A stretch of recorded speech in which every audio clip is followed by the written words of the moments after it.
آپ نے سنا ہوگا حضور نے سورہ رحمان کے بارے میں فرمایا ہے، سورۃ الرحمان عروس القرآن، یہ سورہ رحمان جو ہے یہ قرآن کی دلہن ہے۔ جیسے دلہن کو آپ خوشنما لباس پہناتے ہیں، آراستہ پیراستہ اس کو گہنے اور اس کو زیور پہناتے ہیں، تو جس طریقے سے سجاتے ہیں آپ دلہن کو، اللہ تعالیٰ نے ایک سورت قرآن مجید میں یہ ایسی رکھی ہے سورہ رحمان کہ اسے خوب سجایا ہے۔ اس میں الفاظ کا در و بست، اس کا اپنا ایک ڈیوائن میوزک ہے۔ وہ تو اللہ تعالیٰ قراء جو ہے، خاص طور پر مصر کے قراء، اللہ تعالیٰ ان پر رحمت نازل فرمائے، ان کی خطاؤں سے درگزر کرے۔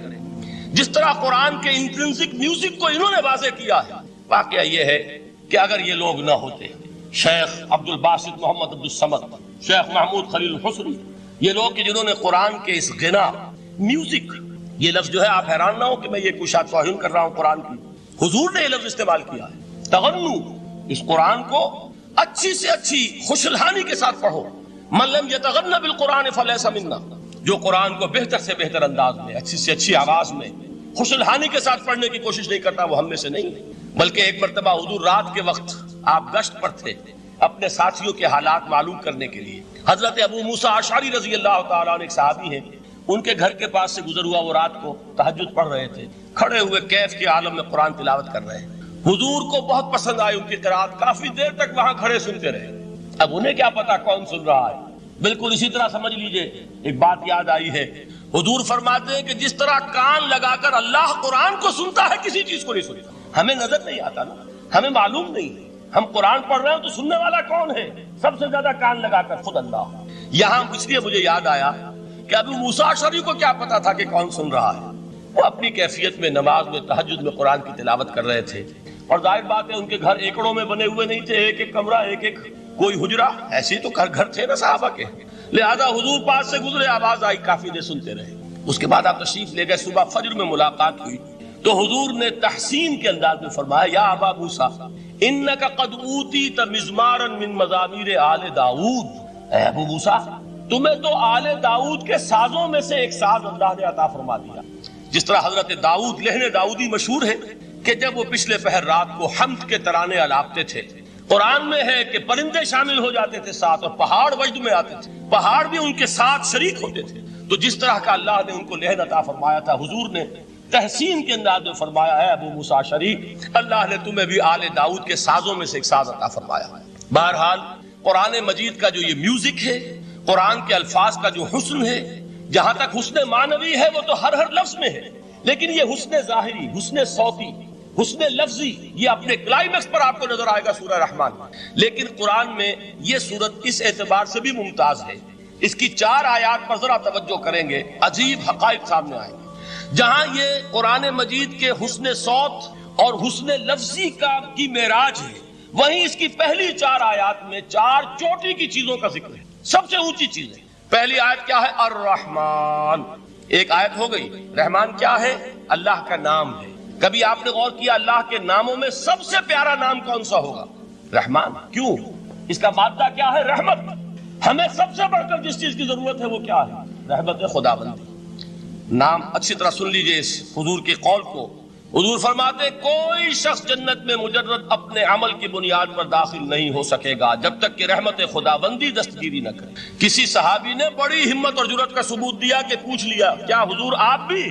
جب آپ نے فرمایا کوئی شخص داخل نہیں ہو سکتا جنت میں محض اپنے عمل کی بنیاد پر جب تک کہ رحمت خداوندی جو ہے وہ دستگیری نہ فرمائے۔ پوچھا گیا کیا آپ بھی؟ آپ نے فرمایا ہاں میں بھی۔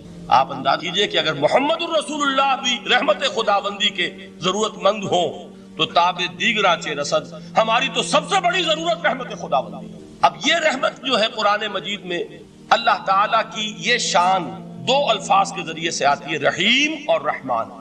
اور کوئی مادہ نہیں ہے جس سے 2 نام بنتے ہوں اللہ کا، لیکن یہ مادہ ہے واحد رحمت کا کہ جس سے رحمان بھی ہے رحیم بھی ہے۔ رحیم صفت مشبہ ہے، رحمت دائم ہو جائے گی، مستقل ہوگی تو رحیم کہیں گے، اور رحمان اس میں رحمت کی ہے وہ شان ہے کہ جیسے ٹھاٹھے مارتا ہوا سمندر ہو، ہیجان کی کیفیت، طوفانی کیفیت، رحمت خداوندی کا طوفانی جوش، وہ ہے رحمان۔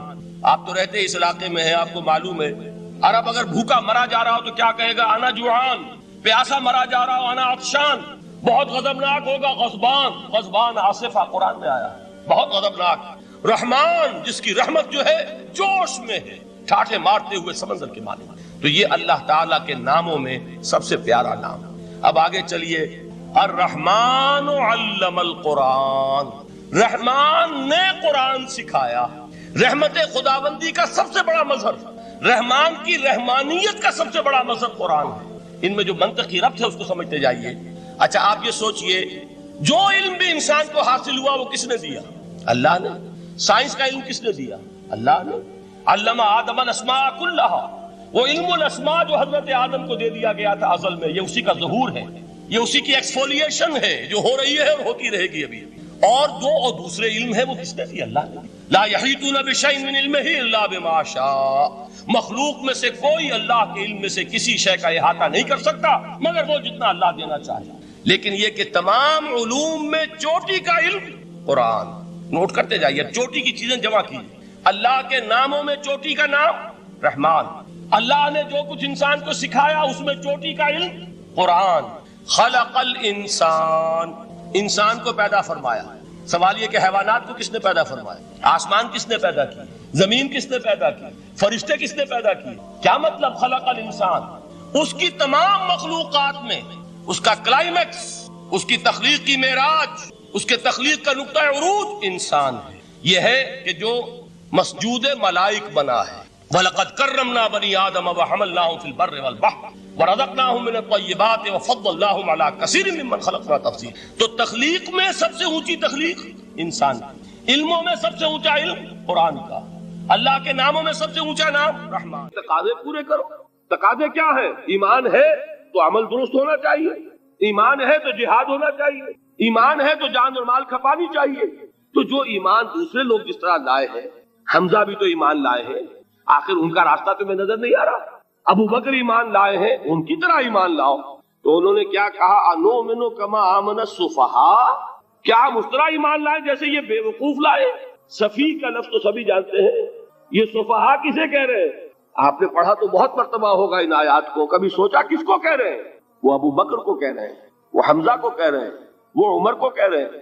ان کی تو مت ماری گئی. غرہ ہؤلاء دینہم، انہیں تو کوئی ہوش ہی نہیں. 2 مرتبہ حضرت ابو بکر نے وہ کام کیا ہے کہ ہر ورلڈلی وائز انسان یہ کہے گا کہ حماقت کی ہے جس کے سامنے دنیا ہے. جب ہجرت کے لیے حضور تشریف لے جا رہے تھے، 40,000 درہم کا سرمایہ تھا، جبکہ حضرت ابو بکر ایمان لائے. مکے کے چوٹی کے تاجروں میں سے تھے جو ملک التجار کہلاتے. لیکن اب وہ روپیہ کہاں خرچ ہوا؟ بلال کو خریدا، روپیہ دے کے خریدا یا ویسے ہی خرید لیا؟ آزاد کر دیا. ابو فقی کو خریدا، آزاد کر دیا.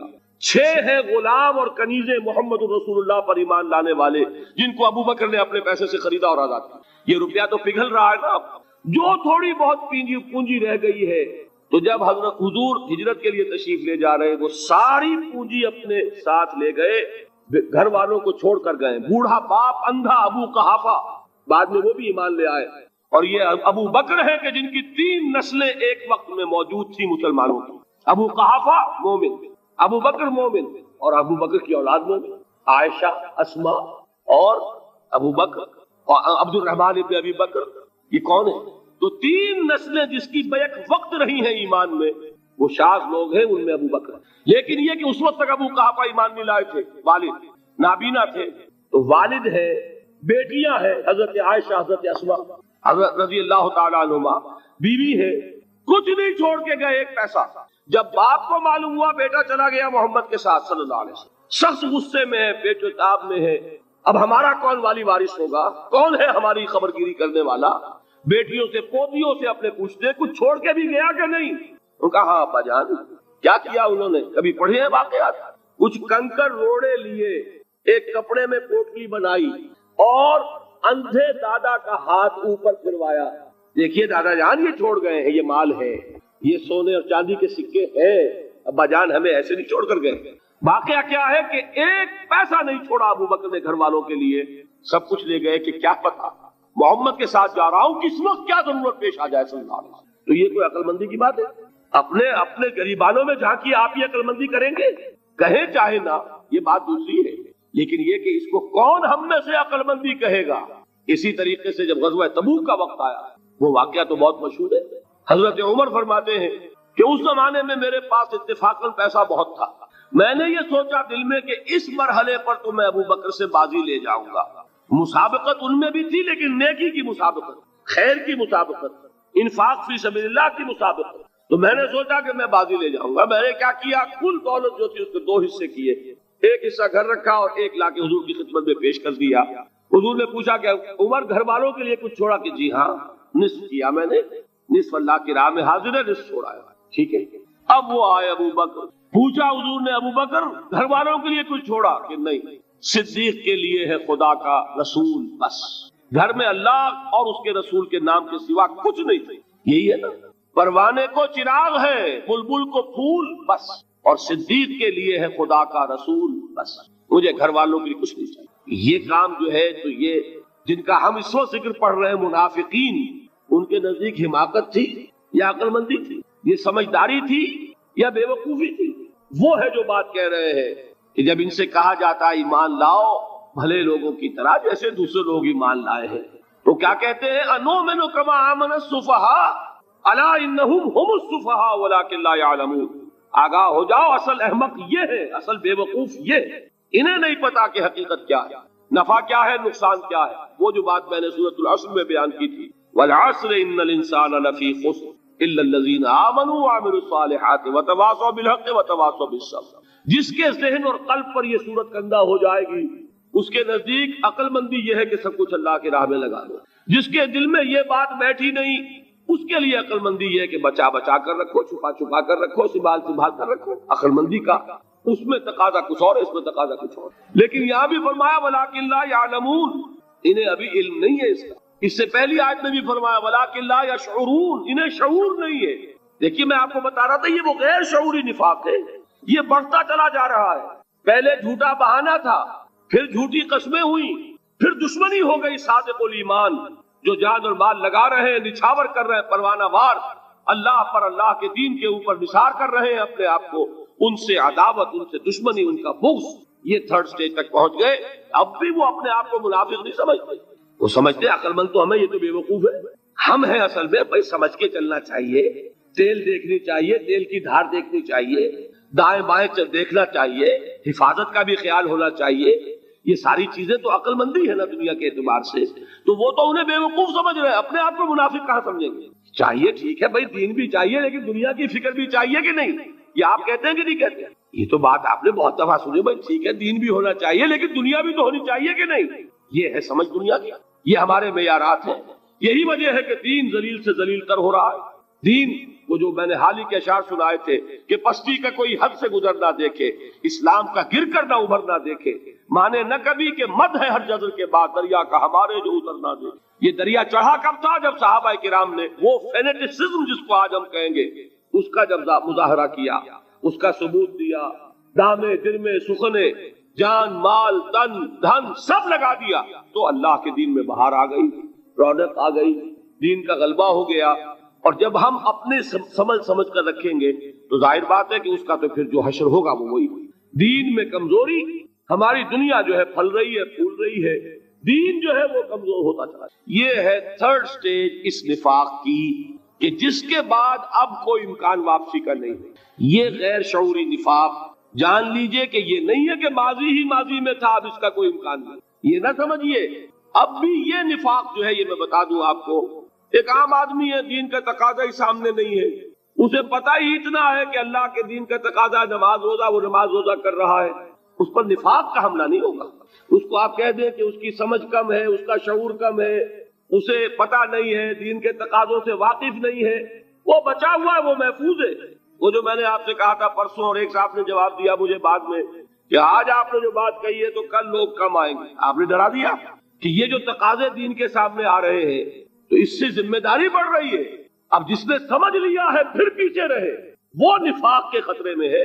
جسے سمجھ ہی نہیں ہے وہ پھر بھی کوئی نہ کوئی عذر پیش کر سکے گا کہ اللہ ان مولویوں سے پوچھ جنہوں نے ہمیں بتایا نہیں, انہوں نے تو دین کے تقاضے ہمیں یہ بتائے نہیں, انہوں نے تو ہمیں نور اور بشر میں چکر دے کے لڑائے رکھا, ان سے پوچھ. اصل سے مجرم جو ہے وہ یہ ہے, وہ واقعہ یہ ہے کہ کسی درجے میں بچیں گے کہ دین چاہتا کیا ہے, دین کے تقاضے کیا ہے, توحید کی حقیقت کیا ہے, شرک کی حقیقت کیا ہے.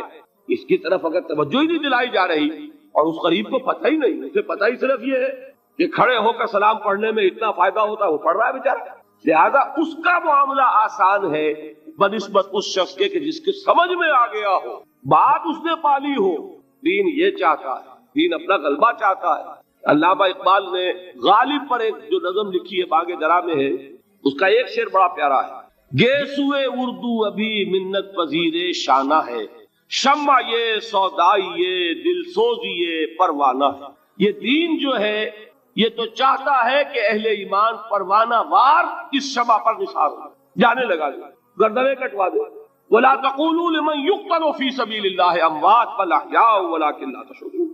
اور اگر اس سے پیچھے ہٹیں گے، قدم پیچھے ہٹا نہیں کہ نفاق کی زد میں آئے نہیں، وہ نفاق کی پہلی stage, second stage, third stage, وہاں پہنچ گئے، واپسی نہیں۔ اس کے لیے ایک اور دو آیات میں چاہتا ہوں کہ اس سے اس حقیقت کو اور سمجھ لیں اچھی طرح، تاکہ کوئی اشکال نہ رہ جائے۔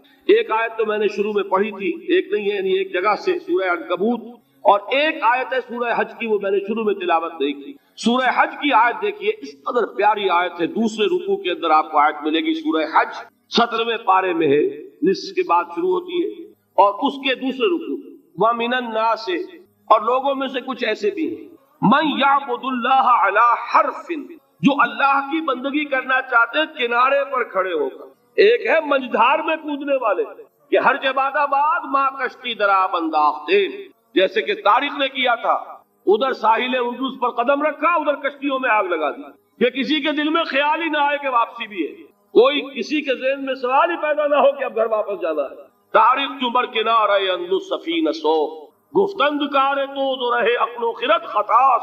دیکھیے وہی عقل اور بے وقوفی والی بات آ گئی، لوگوں نے کیا یہ طارق کیا کیا، عقل مندی کی روح سے تو یہ غلطی کی تم نے۔ عقل تو یہ سکھاتی ہے کہ ذرا سنبھل کر چلو، جذبہ یہ کہتا ہے کہ نہیں، واپسی کا کوئی سوال نہیں۔ اس نے اقبال نے یہی نقشہ کھینچا ہے کہ بے خطر کود پڑا آتش نمرود میں عشق، عقل ہے